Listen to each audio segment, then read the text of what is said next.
Well, we argued a lot.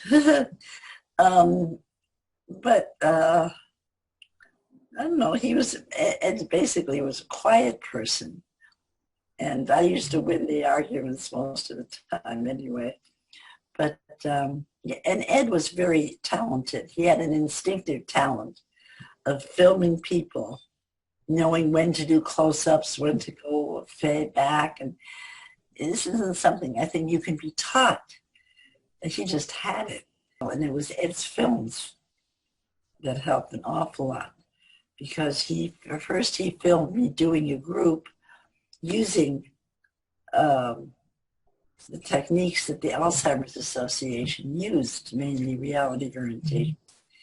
And he has a wonderful way of capturing um, what people say. And one of the ladies said to me when I asked her her name and the date and where she was, she said, "You ought to be shot and hung on the next lamppost."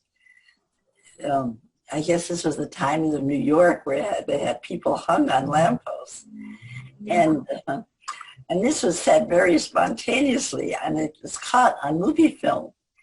And this is when I was trying to get them to say the day and the date and who they were.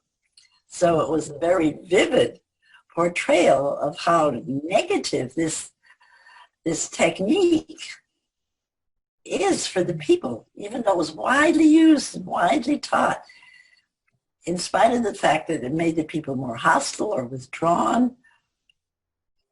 I could never understand that. It grew so much in spite of that.